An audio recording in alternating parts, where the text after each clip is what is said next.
This podcast is owned and operated by the RCR Association, a private third party to the Department of National Defense.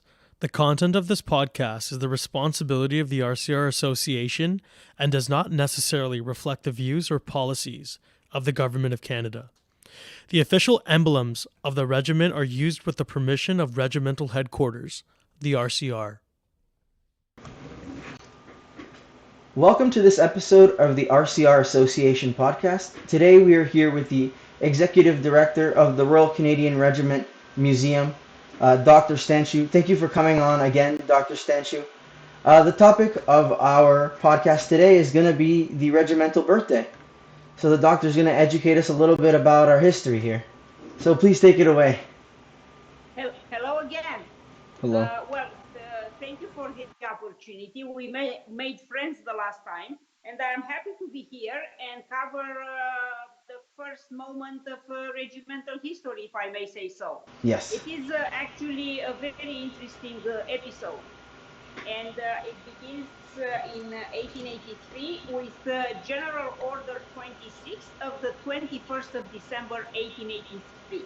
And Okay. I am quoting, "The formation of 3 schools of infantry having been authorized, the requisite number of militiamen will be enrolled and formed into one corps to be known as the Infantry School Corps." So this is where the Royal Canadian Regiment begins. However, dispersed in Eastern Canada, understaffed and confronted with the social realities of the time, the infantry school would only be established as the Royal Canadian Regiment in 1901. And then, until 1914, the regiment would be involved in all military operations at home and abroad. So before our conversation today, I did a little bit of research, and really very summary research, through the militia and defense reports of 1883, 1884. And the militia report of 1883 informs us that the force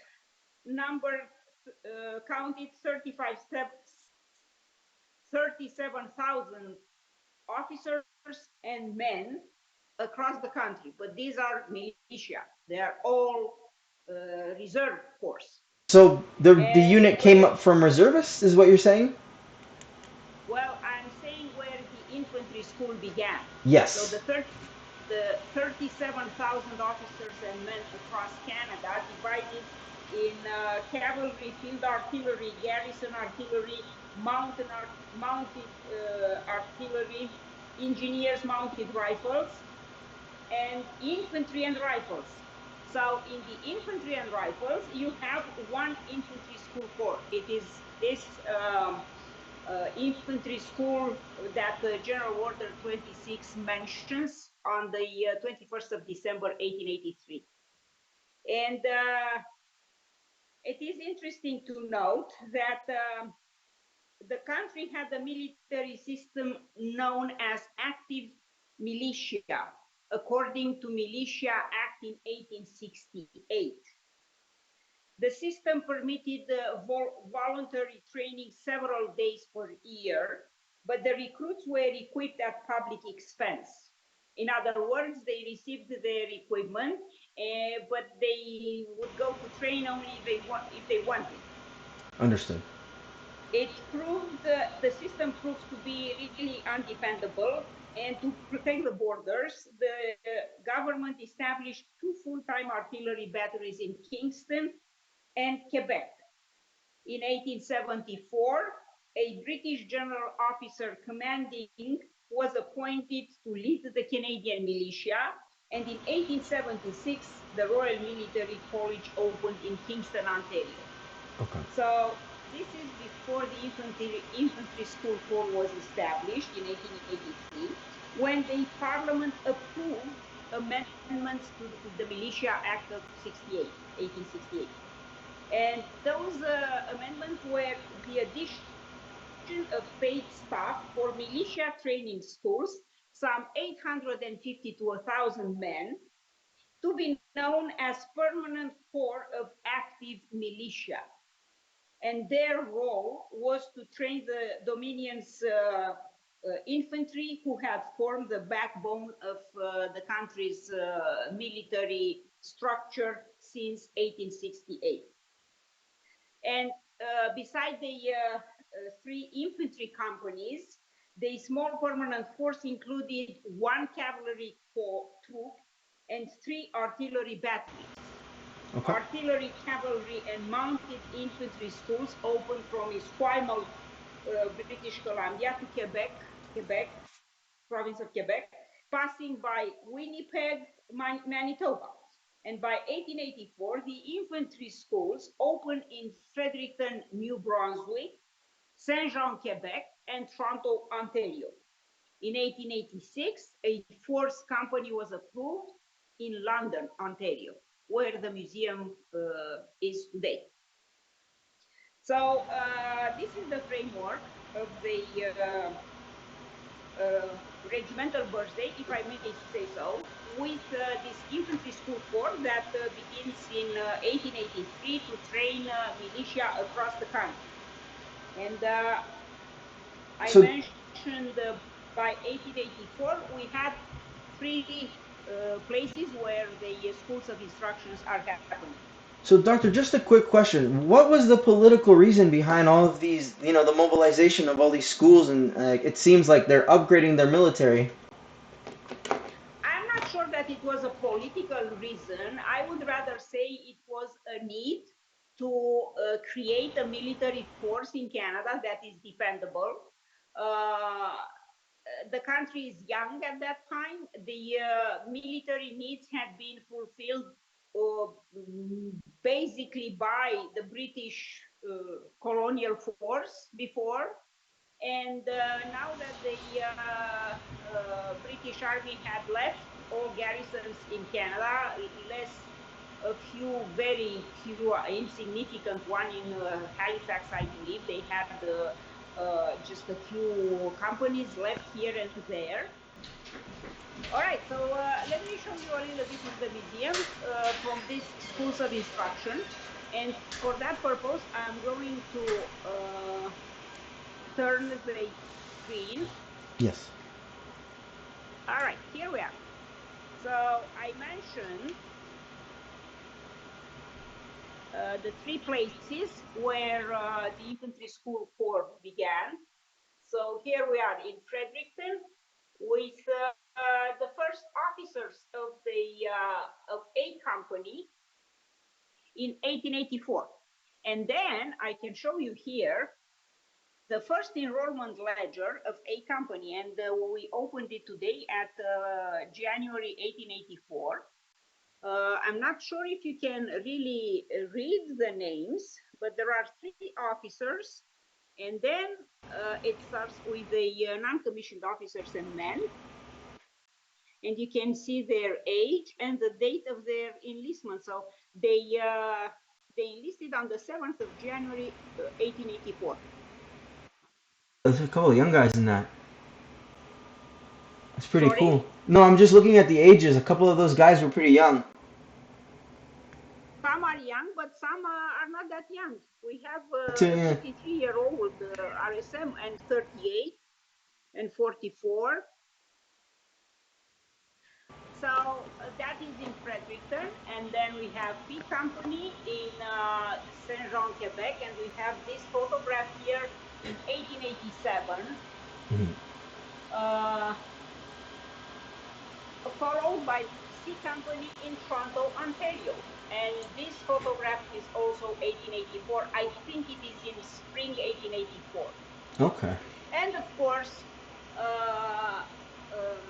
D Company in London, with the building purposely built for the purpose for hosting D Company. And here are the NCOs in Toronto, C Company in 1884. I can also show you some of the badges and insignia that these officers wore at the time. I am sorry for the glare, but I hope you can see here The buttons are actually general service pattern. It's nothing special, but they look at the stars. Yes. The first badges of the infantry school corps. I see. And then eventually they adopted the helmet plate and the Glengarry badge. Interesting. I hope the glare is not through. All right. You still can see them, yes. Interesting. These are quite unique. And I will move to show you a great coat from 1887. This great coat here, it's dated 1887. Take a good look at it. Yes, Doc. I don't know if it belongs to any of these officers here from Fredericton, but the gray coat definitely looks like the gray coats they are wearing. Interesting. Yeah, for sure. All right. Yes. And I have another interesting item from a little later. It's more 1900. A former A company A company RSM full dress drill sergeant, which is on loan from Fredericton Region Museum. It belonged to Ernest Brewer. And you can see the, I hope you can see, I am going as high as I can. Yes. They embroidered VRI. Yes, on the side. Yes. Yes, I see them. shoulder badge. Quite unique. Cool. Yeah. All right.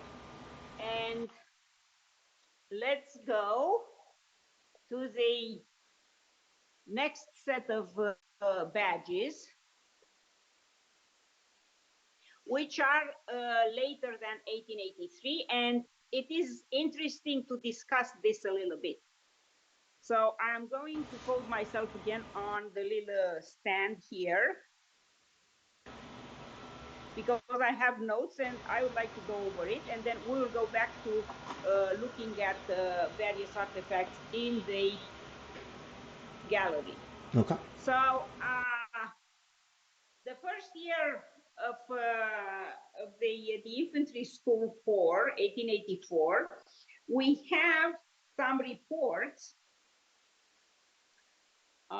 And here are my notes about those reports, because I want to give you the exact data. So Lieutenant Colonel Maunsell, who was commanding officer of A Company in Fredericton, was reporting that in January 1884, 3 officers and 100 men joined immediately. And we saw those 3 officers and partially the 100 men. The first course of the school ran in April 1884 with 7 officers and 26 NCOs and men. The second course ran in September of that year with 3 officers and 28 NCOs and men. From Saint-Jean, Quebec, Lieutenant Colonel Dorsonon was reporting that 12 officers had joined at the beginning, but he wasn't happy with the syllabus and was recommending that different dates are found for the courses to start in March, June, and September, because it was more suitable for a province as Quebec to do the proper training. Anyways, he reported that 15 officers and 23 men graduated in 1884 in Saint-Jean, Quebec, but he doesn't mention how many courses he ran. Okay. He is also requiring more men in order to be able to form 2 companies, as it was the idea for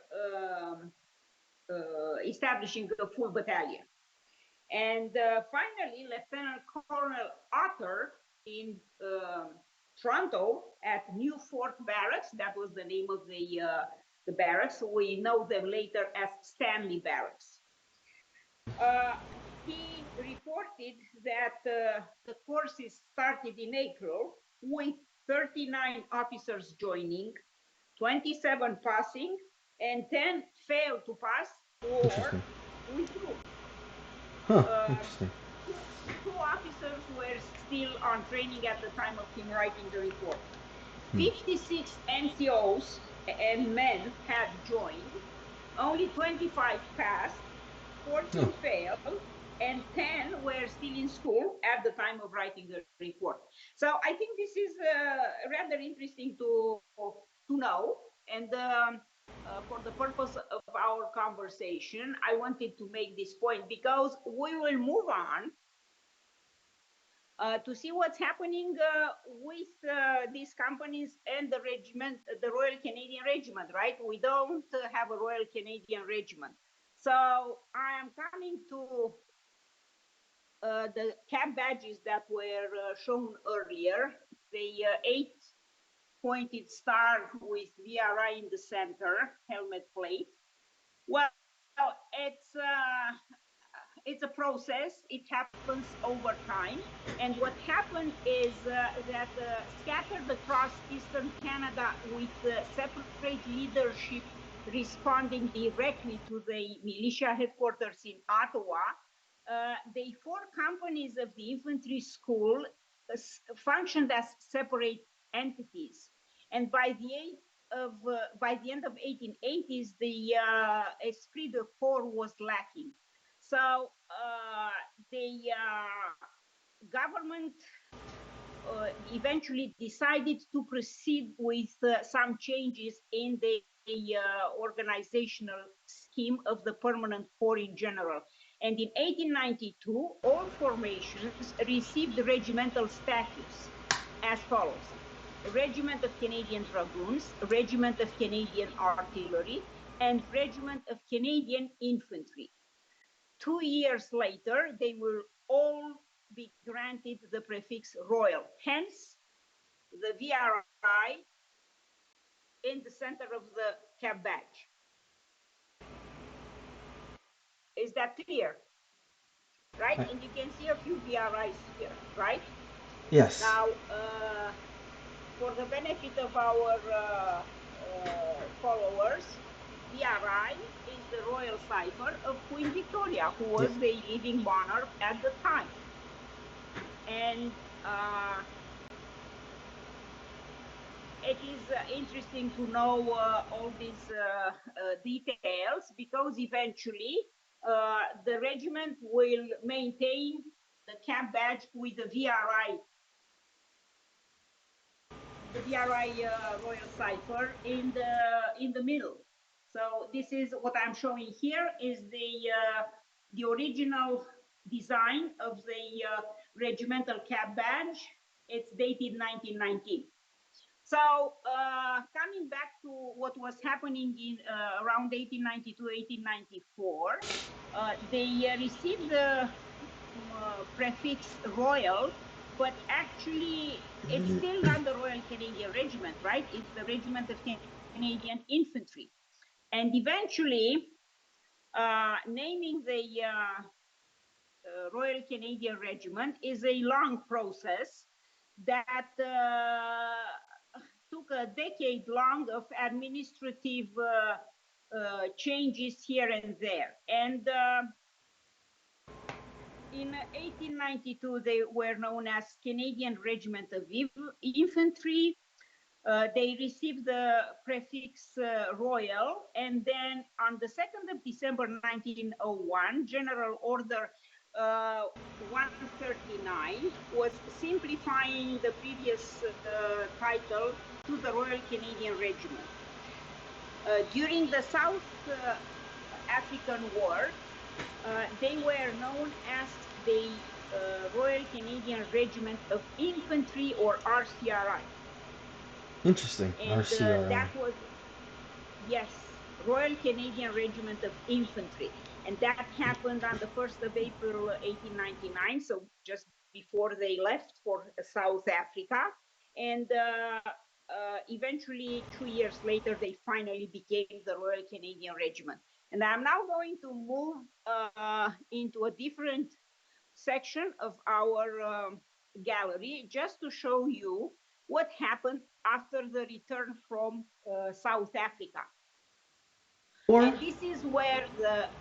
Sorry? Is this the Boer War? Yes. Okay. So what happened after they came back from the Boer War?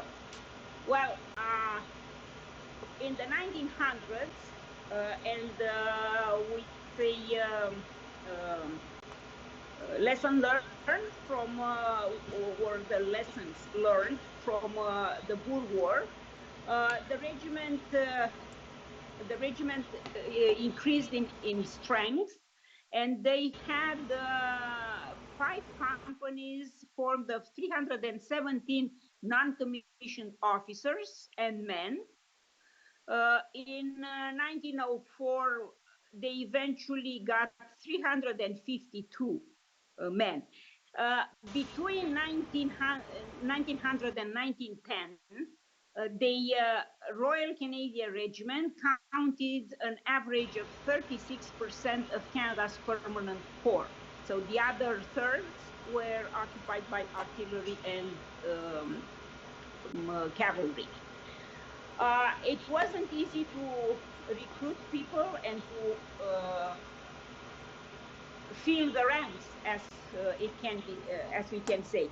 But by 1908, eventually the regiment counted slightly over 1,000 people. And over the next 2 years, the numbers decreased somewhat.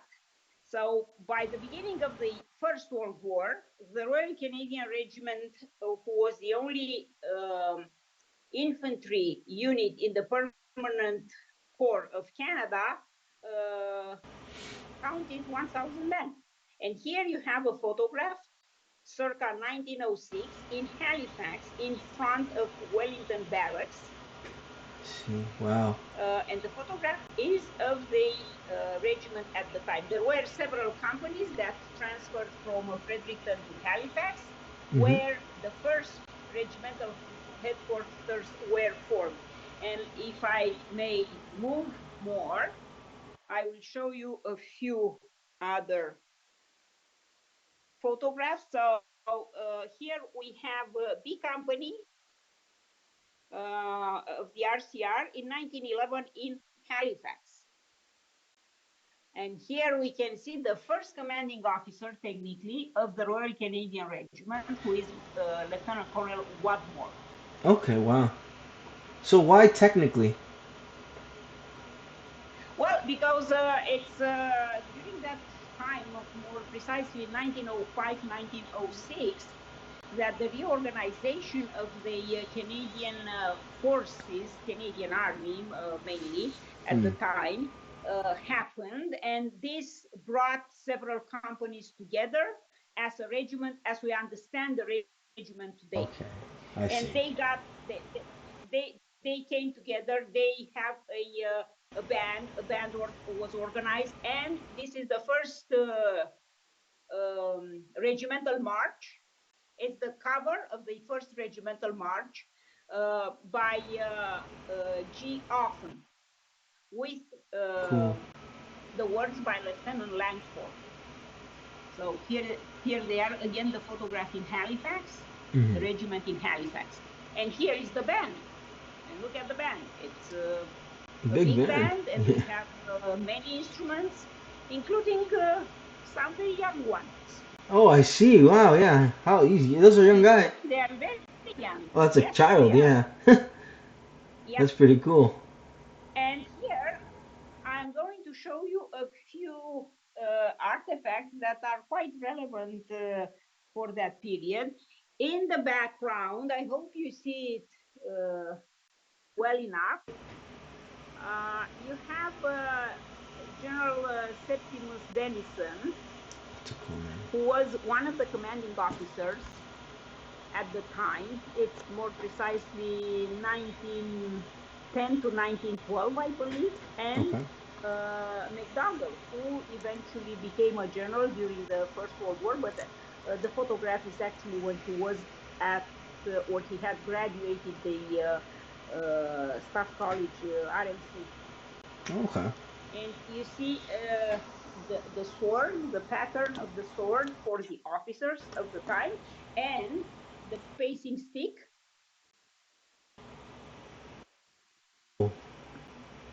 That is big stick. of the time. Yeah. Yeah, we also have a football cup here. I don't remember. It's the Garrison Football Cup, and I'm pretty sure it was in Halifax, and they were disputing this cup with the artillery That's funny. Of course. unit there. Yeah, yeah, yeah.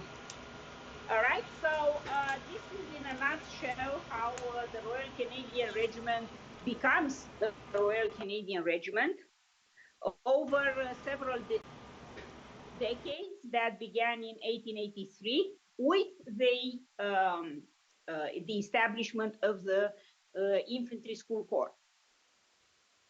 So definitely a long process for us to become where we are. I think just to get to the point where we have our cap badge was a really long time. And then that just kind of that's a long time to be born is basically what I'm trying to say. To you know what I mean, doctor? Because Well, until then we were, until yes, we indeed. yeah. Because the way we This understood is it, true. So yes.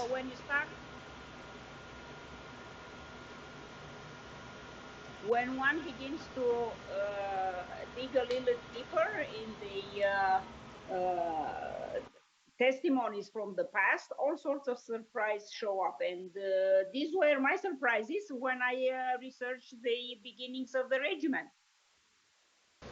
That's The awesome. fact is, on the 21st of December, all those who have been involved with the Royal Canadian Regiment over time come together to celebrate the regimental birthday, and we all go to have a nice celebration. So I want to show you one more thing. And the reason why I brought it here is because over here you can see it's Core. right. So It's it's a yes. reproduction, but that is the first regimental cap badge, if you will. You can see the regimental pro patria on this badge. Yes, that's what I was gonna mention before. Yeah, You Pro see? Patria. Okay, so that's we evolved over time a lot. That's pretty cool. Yeah. But we still have that. Like that Yes, Pro Patria has been there since the very beginning. indeed. Now, what you see in there, it is a reproduction. The museum itself does not have an original copy of this cap badge. It's bullion and cloth.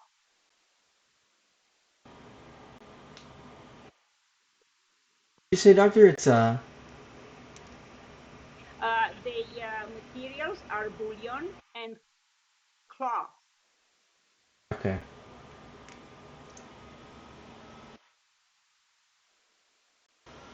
Help. I think we're All losing. right. Yes. Okay. Cool. We lost connection there for a second, but now we're good to go again.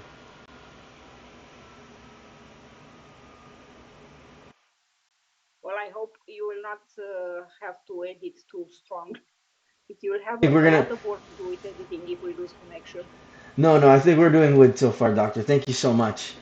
So we're looking back at the cap badges here. Yes, and the buttons that came with this type of cap badges. And you can see the type of crowns that are used on the VRI Royal Yes, I was Cipher. gonna ask about that because I've seen some cap badges with different crowns before just pop around on the internet because I like Yeah, to look at the yeah. so this is the Victorian era type of crown. It's a well-fit crown which she adopted from her German husband, Albert. Wow, that's cool. Later on, Later on, that crown will change, and you see it's consistently used with her royal cipher in that period. But later on, and here you have it, when the current cap badge is designed and approved, you can see the crown is different. It's just the St. Tudor's crown, Okay. not reverting back to her era. But I also wanted to show you the beaver. Yes. That you remember the beaver was present in the Glengarry badge. You see the Glengarry badge and the helmet plate. It's here, and the general service for Canadian Army. They have the beaver in center. So did the first badges of the Infantry School Corps here. They did have the beavers. So, it's super cool to see where all these elements were taken and over time how they evolved into what is the RCR now. Yes, and the beaver persisted as color dogs. Yes, the beaver did persist. We still, yeah, we have it as color dogs. That's super, I'm super just awesome. looking at some of the photographs of the NCOs. Sometimes they show the beavers, but other times they don't, and it's difficult to see there. Yeah, no, we won't be able to see the color badges in this small little photos. Yeah, this was my take on the regimental birthday, and I hope it will help you build a little bit of a material for your video cast.